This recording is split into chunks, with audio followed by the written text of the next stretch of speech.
Move on to another news. Jack Della Maddalena, better known as JDM, has sparked intrigue in the MMA world with his candid take on Islam Makhachev's striking game. While preparing for the biggest fight of his career, JDM admitted that he finds Makhachev's stand-up approach less challenging to adapt to than that of Belal Muhammad, a comparison that has caught the attention of fans and analysts alike. Speaking in an interview with the West Sport, Della Maddalena broke down the stylistic differences he sees between the two fighters. "I think Islam is a better version of Belal," JDM explained. "But in terms of striking, I feel like Islam's style is easier to deal with than Belal's. Islam tends to stay in one stance, sticking to a more traditional approach, whereas Belal's striking is a little more unorthodox and harder to read." Despite labeling Islam's striking as easier, JDM was quick to acknowledge the massive challenge that awaits him. "He's the pound-for-pound #1 fighter in the world," he said. "It's not going to be an easy fight by any means. He's tough, he's disciplined, and he has a skill set that's taken him to the very top of the sport." The Australian contender emphasized that his preparation will be extensive and methodical. Della Maddalena revealed that he and his team are already formulating a detailed game plan to counter Makhachev's strengths, particularly his relentless grappling. "The focus will be on finding ways to get back to my feet quickly, stuffing takedowns and capitalizing on striking opportunities," he noted. "From now until fight night, it's about drilling those scenarios, sharpening the tools, and making sure I'm ready to impose my game plan." JDM's confidence was also on full display during the conversation. While acknowledging Makhachev's dominance and elite skills, he expressed belief in his own ability to rise to the occasion. "I'm confident I can get this one done," he said with conviction. "It's about discipline, preparation, and making the right adjustments. If I execute the plan, I believe I can beat him." For fans, this clash between Makhachev's suffocating pressure and JDM's striking precision promises to be a fascinating stylistic showdown. The comments also add extra intrigue to the build-up, highlighting not only JDM's respect for the challenge ahead, but also his determination to expose potential openings in the champion's game.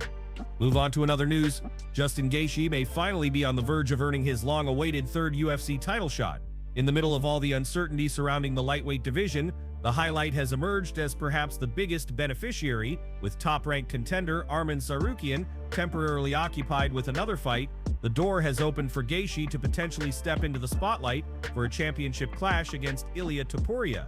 Gaethje's case for a title shot is stronger than ever. Over the years, he has built one of the most thrilling resumes in UFC history, filled with highlight reel knockouts, all-out wars, and unforgettable moments that fans still talk about. His record, standing at 26 wins and 5 losses, reflects not only his talent, but also his willingness to fight the best of the best. He has already challenged for UFC gold twice before, coming up short in both attempts, but each time proving why he is considered one of the most dangerous and entertaining fighters in the sport. Ali Abdelaziz, Gaethje's longtime manager, has been vocal about why his fighter deserves another chance at the title. According to Abdelaziz, Gaethje has paid his dues through years of delivering entertainment and should be rewarded for his consistency and commitment to the promotion. Currently ranked #5 in the lightweight division, Gaethje has remained patient, quietly waiting for the right opportunity, and his manager believes the UFC owes him this shot based on both merit and his overall contribution to the sport. If the promotion decides to move forward with Gaethje vs Topuria, fans could be treated to one of the most explosive matchups in recent memory. Both men are known for their aggressive styles, creative striking, and knockout power. The clash of Gaethje's relentless pressure and devastating leg kicks against Topuria's sharp technical striking would undoubtedly deliver fireworks inside the octagon. Looking ahead, November 22nd in Qatar has become a pivotal date. Tsarukyan is set to face Dan Hooker, and if he delivers a dominant performance, he will likely reclaim his place as the next title challenger. For Gaethje, however, the stakes are equally high. The veteran has hinted that retirement may be on the horizon. Winning the belt could provide him the perfect ending to a legendary career, a final chapter that sees him finally capturing the lightweight gold he has chased for so long. For now, nothing is confirmed, but if the current rumors are true, fight fans may witness two storylines converge: the rise of Tsarukyan and the possible crowning moment of Gaethje's career. Either way, the lightweight division is set for fireworks. Paulo Costa has revealed that the UFC has officially offered him a new fight, and the news has quickly sparked excitement among fans. The #13 ranked middleweight contender, famously known as the Eraser, has been vocal about his desire to face the new UFC middleweight champion, Khamzat Chimaev. After Chimaev's dominant title-winning performance against Dricus du Plessis in the main event of UFC 319, Costa immediately set his sights on the surging champion. This isn't the first time Costa and Chimaev's names have been linked together. Back in 2023, the two were scheduled to meet at UFC 294 in what was expected to be a massive clash. Unfortunately, Costa was forced to withdraw just days before the fight due to an elbow infection, leaving fans disappointed and wondering if the matchup would ever happen. Since then, Costa's career has seen ups and downs. He recently broke free from a tough losing streak by securing a decisive victory over Roman Kopylov at UFC 318 in July. In that co-main event bout, Costa reminded the world of his power, pace, and relentless pressure. Following his win, he wasted no time in using his post-fight interview to call out Khamzat Chimaev, making it clear that his ultimate goal is to challenge the champion. While Costa expressed interest in facing former champion Dricus du Plessis as a backup option, it now seems the UFC has different plans. Instead of Chimaev or du Plessis, reports suggest that Costa's next opponent will be another tough Russian contender. The twist? This potential fight could take place on the other side of the world, adding another layer of intrigue to Costa's comeback journey. For Costa, this is a crucial moment in his career. Once viewed as one of the most dangerous contenders in the middleweight division, he has the chance to climb back into title contention with another big win. A fight against a high-level Russian opponent offers both risk and reward. It's a dangerous challenge, but one that could put him back in the spotlight and closer to a future showdown with Khamzat Chimaev. As details continue to unfold, fans are eagerly waiting for official confirmation. Will Paulo Costa finally get the chance to work his way back into the title picture? One thing is certain. The Eraser is back hungry and ready to prove he still belongs among the elite in the UFC middleweight division. Move on to another news. The UFC lightweight division is currently one of the most chaotic and competitive landscapes in all of mixed martial arts. Every fighter in the top 10 is chasing the same goal to secure the #1 spot and eventually claim championship gold. With so much talent packed into the division, only one athlete can sit at the top at any given time, which means the pressure, rivalries, and politics surrounding matchups are higher than ever.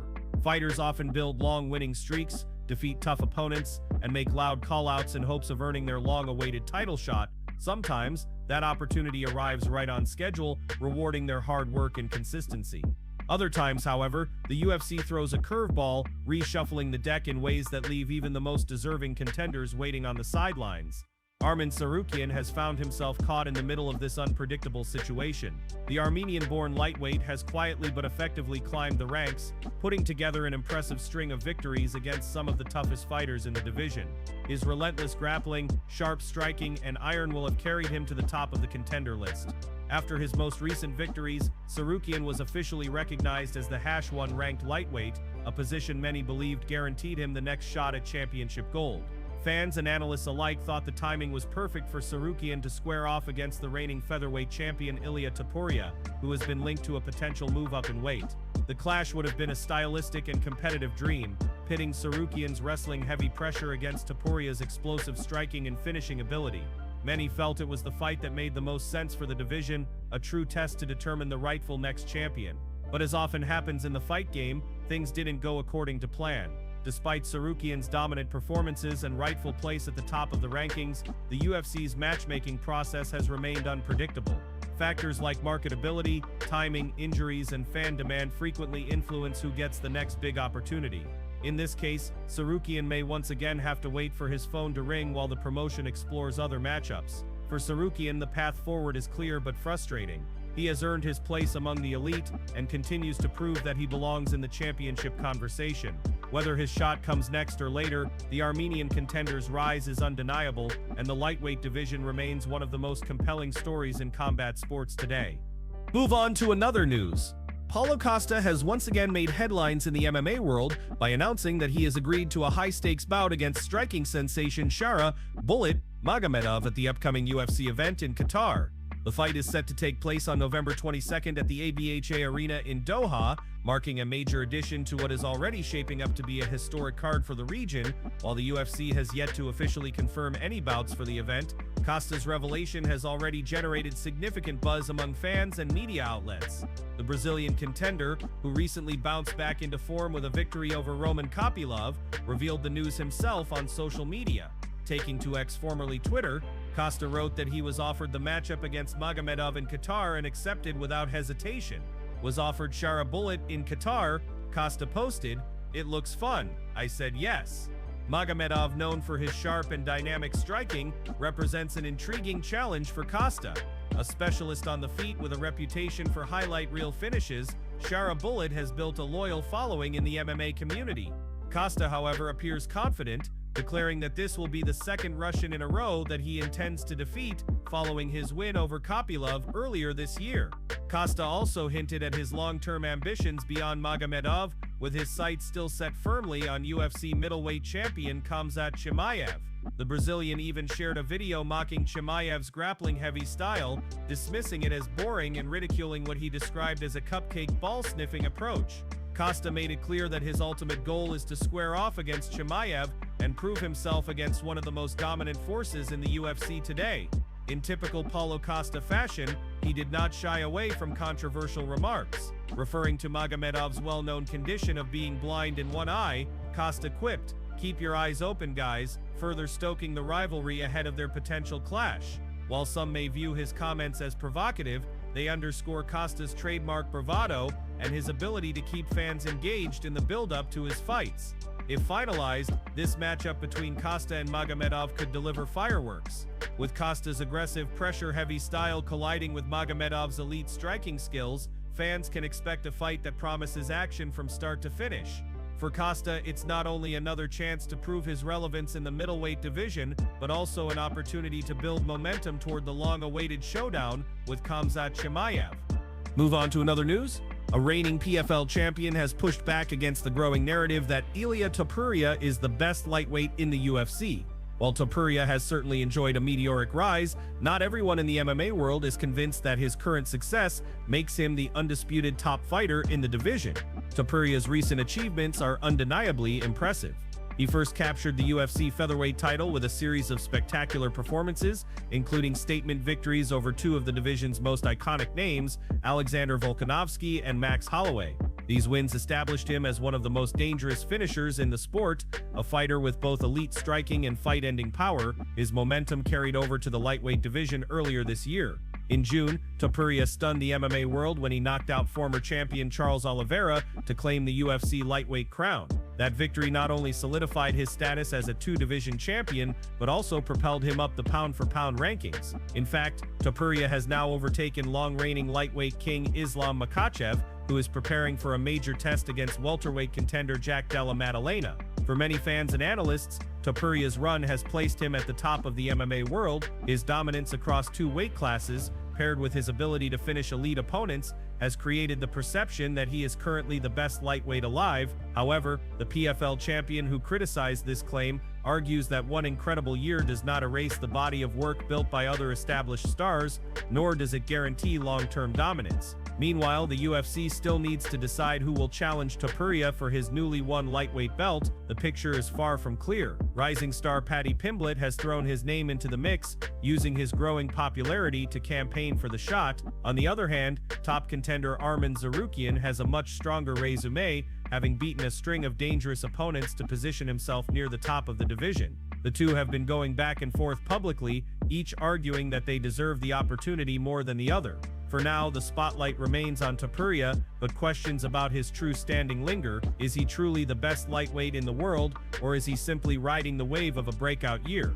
With new challengers lining up and rival fighters questioning his supremacy, the coming months will determine whether Ilia Topuria's reign is the beginning of an era, or just a short-lived chapter in UFC history. Jon Jones's recent reveal of his luxury car collection didn't receive the reaction he might have expected. While many anticipated admiration and respect for the fleet, the response was mixed, with some fans questioning whether the timing and intent behind the reveal were appropriate.